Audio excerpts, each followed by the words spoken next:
Hi, I'm Mark. This is my February review for Virgo Sun sign and Virgo rising. We start the month on a bit of a bad foot because your ruler, Mercury, is retrograde. He's retrograde until the 20th. So it's not a good time to make decisions.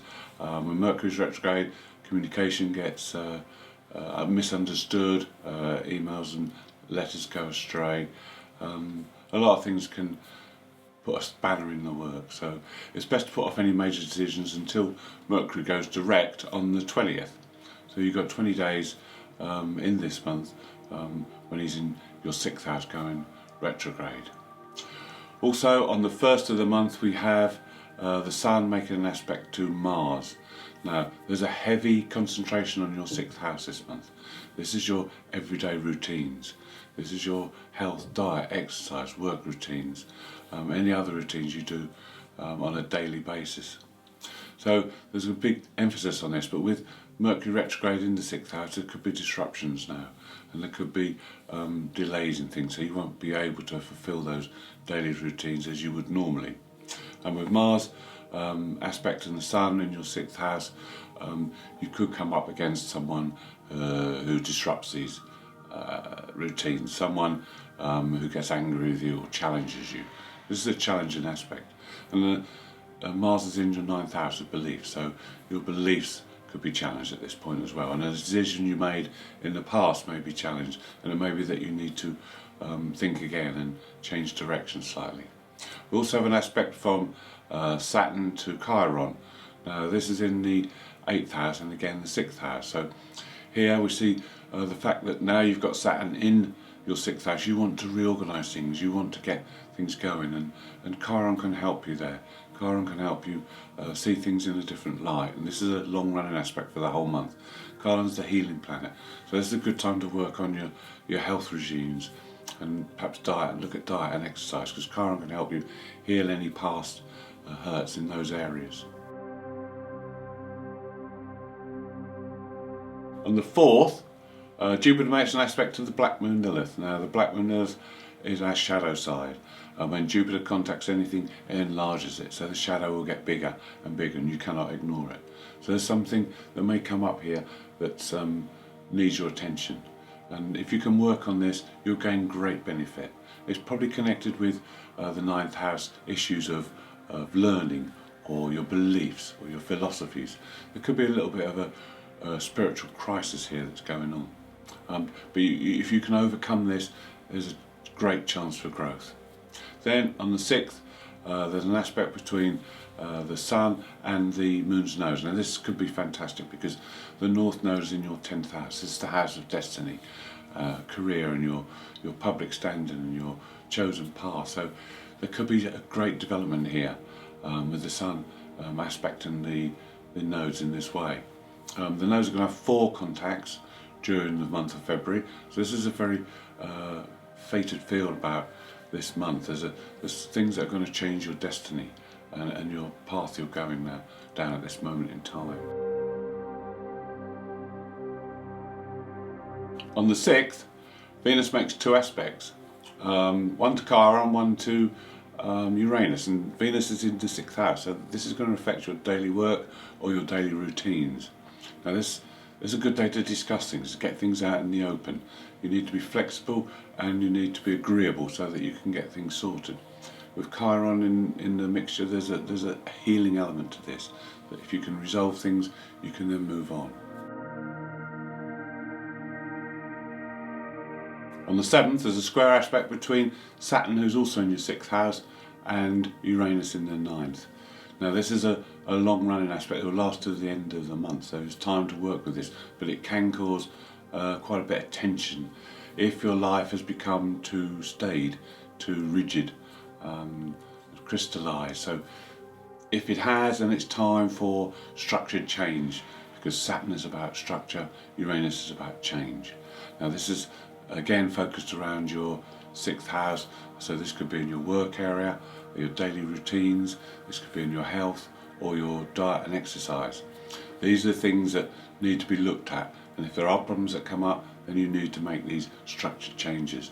Do it in such a way that it doesn't disrupt things too much. use the Saturn organisation to reform things. Mercury makes a couple of aspects on the 9th and 10th. The first is a very positive one because Mercury aspects those Moon's nodes. And again, this is a good opportunity here because you may get a message, you may get a message from the future or a message from the past, something that help to guide you in the right direction.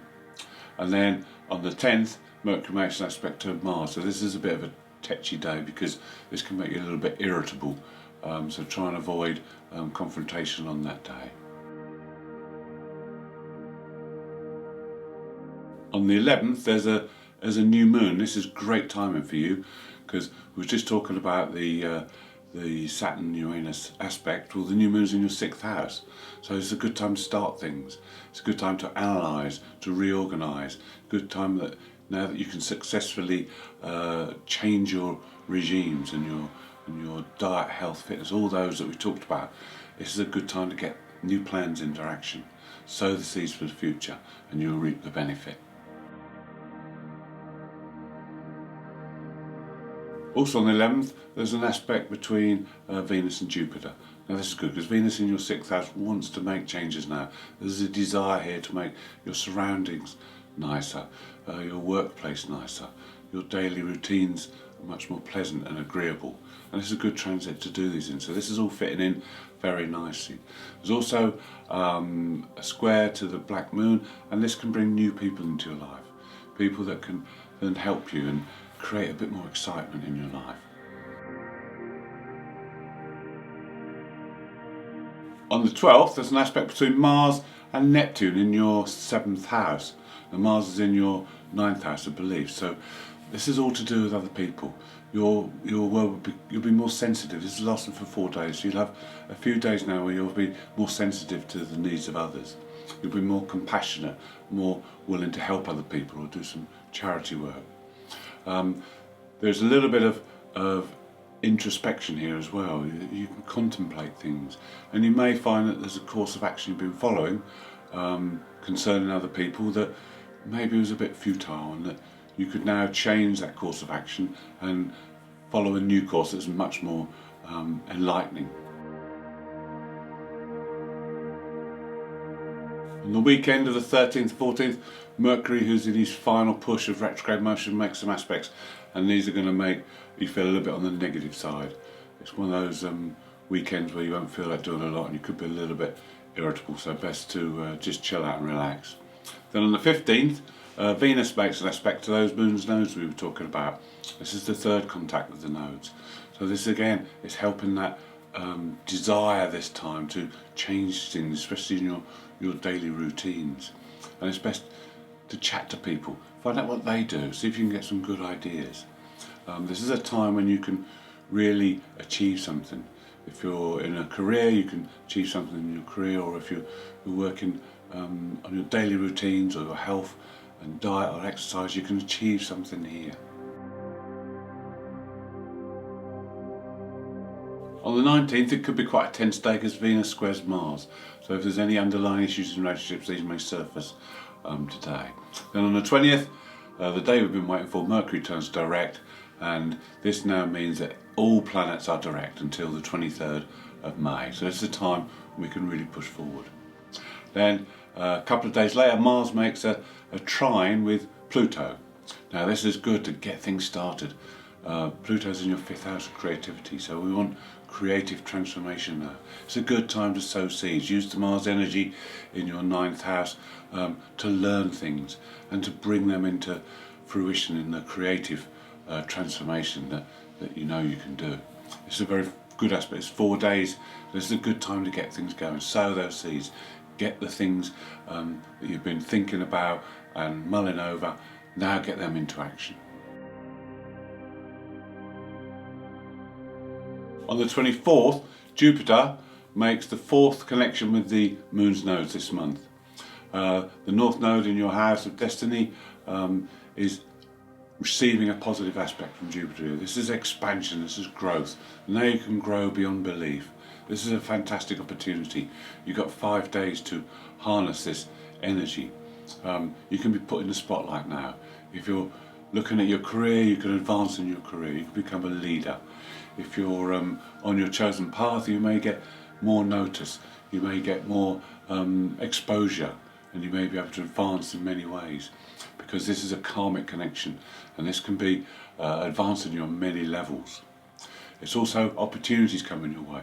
Good opportunities to travel, to learn things, to visit other cultures, to connect with people all over the world. On the 25th, the Sun has now moved into Pisces and in your 7th house. So there's an emphasis now on the 7th house.